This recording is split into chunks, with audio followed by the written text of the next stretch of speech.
Well, it's the 2nd of July and I'm leaving the Azores. That's San Miguel. I know I said I was leaving last time, but this time I'm really leaving. Last time I was just leaving the middle group. This is San Miguel, and the boat is pointing at Fuerteventura, 800 miles away. Look at that.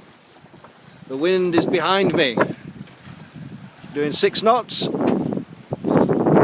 Anyway, what I brought you out to show you is this. I bought this a few years ago and I've never been brave enough to stick it over the side of the boat. Look at the size of that. If I put my hand next to it, now that's a lure. I bought it from €1 of a guy at a boat.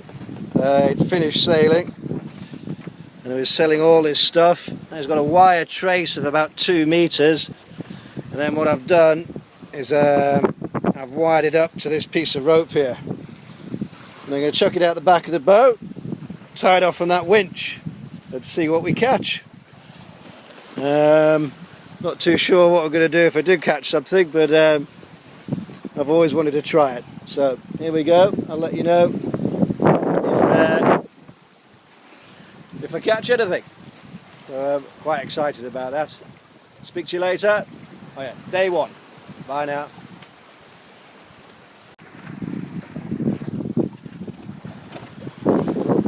Good morning. This is Wednesday, 4th of July, 10 o'clock in the morning.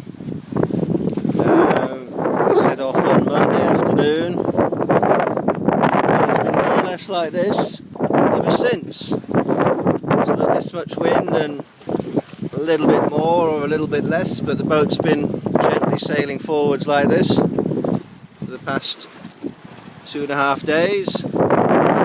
We've done something like 170 miles and we've got 530 to go, or 630. Anyway, we've still got a long way to go. But it's very comfortable. You know, you can sit around, read and move around. The boat's very stable. Anyway, this morning I was having a walk around on deck and I found this. A little squiddy. I don't know what he was doing there, because you know we're sort of a metre up the water, but yeah, little squid on my deck. But I'm not going to eat him. What I'm going to do with him is give him to him. Yeah, that amazing new fishing lure has caught 1 fish and 2 seagulls. But this one, he got hooked in the wing, and I managed to cut the hook out of his wing, and he's been in here since sort of midday yesterday, just recovering. He lost a bit of blood because he then got a hook through his foot as well. But he seems to be alright. I'd stroked him just before and he tried to bite me, so that's a good sign. Anyway, he's got a bowl of milk down there, which he had earlier, and I'm going to give him that squid. So hopefully he'll be strong enough in a couple of days. I'll put him on the deck. He's down in that back cockpit out of the way at the moment. I'll just let him recover. I'll put him on the deck over there in a day or so and see if he flies away. And I've stopped using that fishing lure now. Catches more seagulls than fish. Very disappointing. So I've got 2 other lures out now that dive down under the surface. I think the problem is that one that goes across the surface and the seagulls see it and dive in and get it. And it's a vicious thing with 3 sets of treble hooks, so they get caught up all the time. Anyway, he's quite a cutie. He's just starting to move around. Yesterday he was more or less comatose for the day, but hopefully he'll fly away. Maybe a little bit wiser. Alright, speak to you later. Bye now.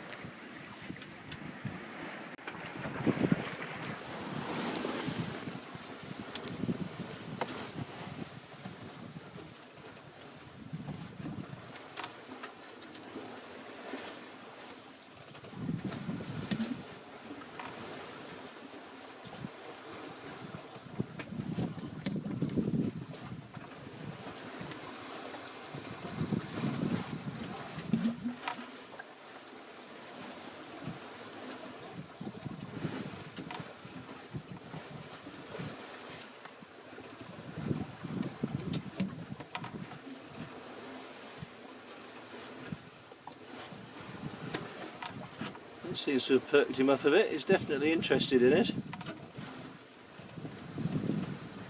I think that's his left wing that got the hook right through it, but behind the bone, just through the flesh. So I'm hoping that will repair, but I mean he did get dragged through the water for quite a while by his wing, so I don't know how strained that is. I've not seen him flap it yet, but we'll keep an eye on him. I'll keep you posted. Go on little mate, eat your squid. Eat your squiddy. Go on, eat your squiddy. He drank some milk through the night, so that's encouraging.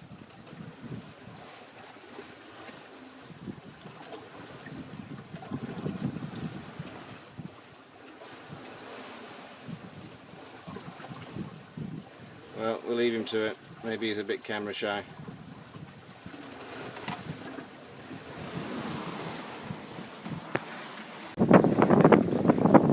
So, just passing behind me there, Golden Energy, heading for Malta.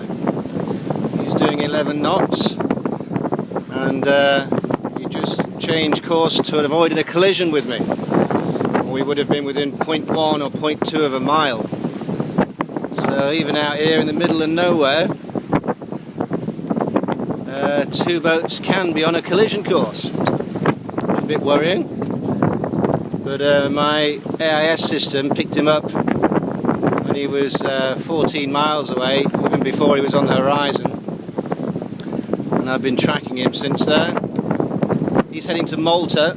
We're just about level with Gibraltar, the Gibraltar Straits here, so he's heading due east straight into the Straits. I've come down from about level of Portugal to where I am now, level with Gibraltar, and about tomorrow I'll be level with Madeira, and then heading further south. So yes, Golden Energy Commander is what he appears as on the AIS system. There you go, nothing for 1,000 miles apart from me and him about to collide.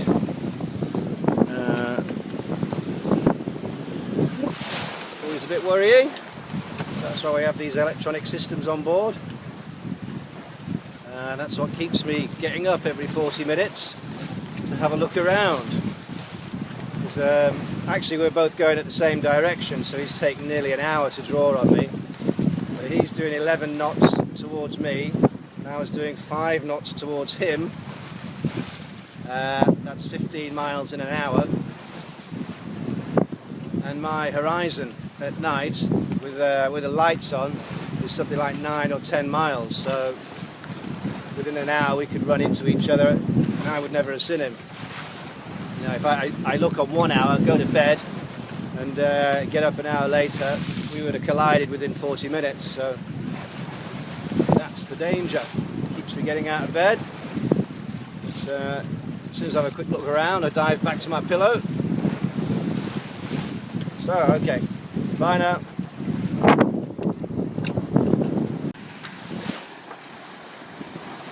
Well, I've just spent the last 40 minutes putting up another sail. And although I've had Molly Ober as a cutter rig before, I've not had her with this large. Well, it's the smallest of my regular sails.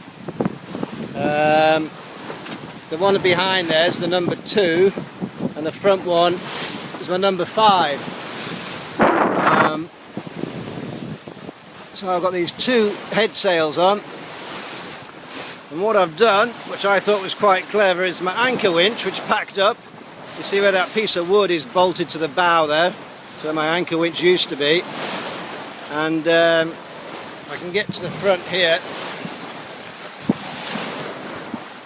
This is the old anchor gypsy, this thing, which used to pull the chain in, and I've bolted it to an old bottle screw and some more shackles, and now this will turn like the furling gear on the drum at the front there. I'll put a continuous piece of rope through this, and I should be able to furl this sail away. So Really quite pleased about that. It's given me nearly a knot. We were just touching over 6 before, and now we're just going over 7 at times, which doesn't sound like a great deal, but over 24 hours that gives me an extra 24 miles, and over the next 3 days it gives me an extra 72 miles, which means I might get there 12 hours sooner than if I didn't have this sail up. So that'd be quite a saving. Apart from that, we're still sailing along with the wind behind us. Nothing much has changed. It's been like this. This is Monday, Tuesday, Wednesday, and hopefully it'll stay like this all the way down. Very easy sailing, and I'm enjoying it. Okay, speak to you later. Bye bye. The wind's picked up a bit. Shortly after I put that second sail up yesterday, it went up from 10 to 16 knots of wind, and then the boat was a bit overpowered. So my furling system just about worked. It was a bit untidy, but it did wrap the sail up nicely. So I managed to get that bagged on deck, put down below. Then I put a reef in the mainsail, and we've still got the full number 2 out. We went right through the night like that. The boat was doing sort of over 7 knots most of the time, and we did 80 miles from 8 o'clock in the evening to 8 o'clock this morning, so that was a good run.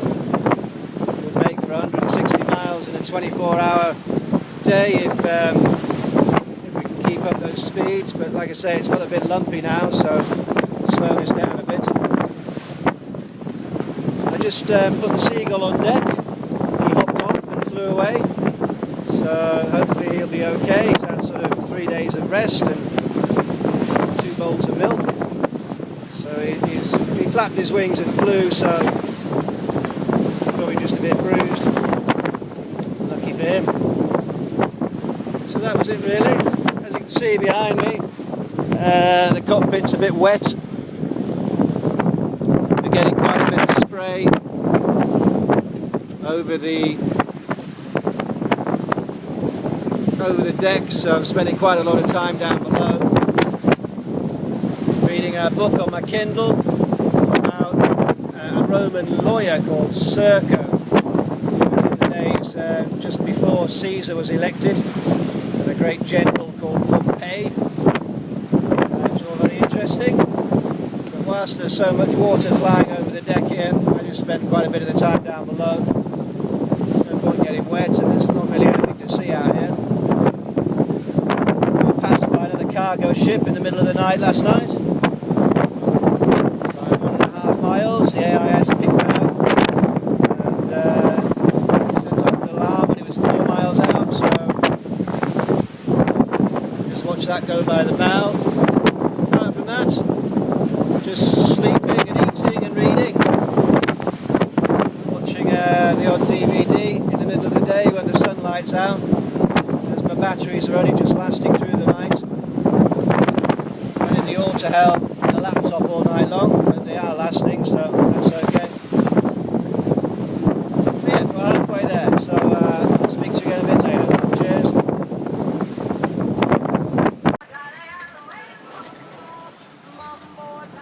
Good morning. That was my little bed last night. We look outside.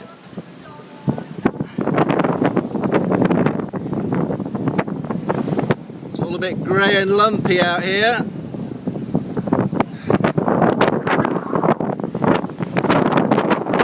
The wind's dropped. It's also turned against me. Pain.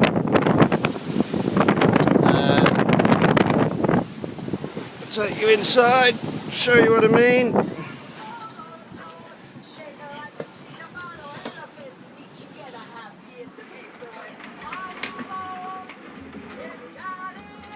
So yeah, there was my track.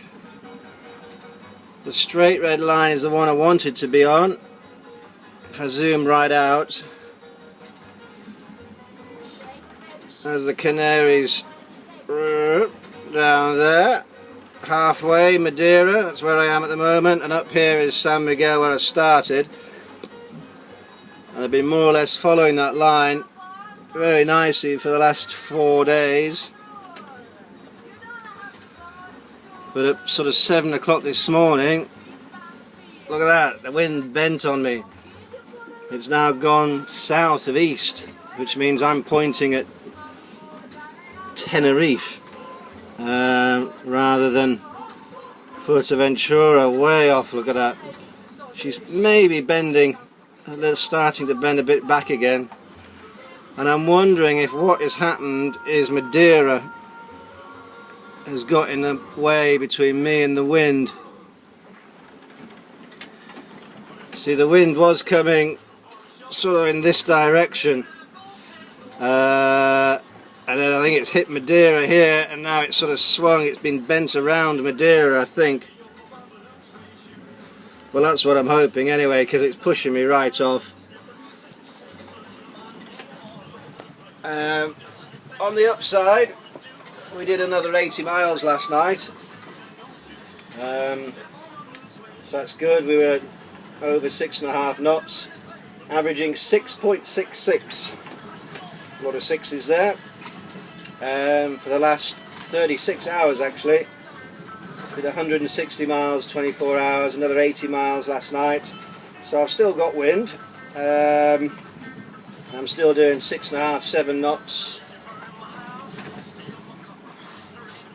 Well, I'm 20 degrees off course, but I'm hoping it's going to come back again. Didn't sleep very well last night, even at 40 and 50 minutes ago. You can have good night's sleep and bad night's sleep, and the wind was up at 20 knots, 21, 22 actually, and the boat was rocking around quite a bit. She was doing 7 and 8 knots, and down below here is rocking around quite a lot. I couldn't sleep on the upside of the boat, the motion kept chucking me out of bed, so I tried sleeping on the downside of the boat, and just couldn't really nod off even for 40 minutes at a time. So by 6 o'clock in the morning I was absolutely shattered, and then the sails started flapping, and I got up and the wind had bent round by about 20-30 degrees and dropped. So I let all the sail out, and then the wind came back again and I had to bring it back in, so quite a tiring first thing this morning. So I've unfurled the sail and filled it back in again. But we're still moving along. We're doing 6 knots, more or less in the right direction, but I'm hoping it's going to turn, otherwise I'm going to have to tack sometime tomorrow. And of course we've got those Savage Islands to think about again. They're about 180 miles away. And I was going to go north of those, and I'm now passing south of them. So I need to keep an eye on those. Apart from that, I mean, it's quite tiring getting up every 40 minutes. And then there's the worry, even when you put your head down, is the AIS going to pick up the other boats? And I mean, the only real worry is to meeting another single-handed sailor who's also sleeping, and the two boats heading towards each other. Every other boat, by law, should have a lookout on it. I think it's law anyway. Definitely recommended, should have a lookout. So even if I'm sleeping, the other boat should see me and get out of the way. So that the chances are of there being another single-handed sailor on a collision course with me, and us both being asleep for the same 40 minutes, are really slim. But it's difficult to tell yourself that when you're lying down over there and the boat's crashing through the water at 7.5 knots. Still, we'll be there soon, and it's been a hell of an experience. Alright, I'll speak to you again later.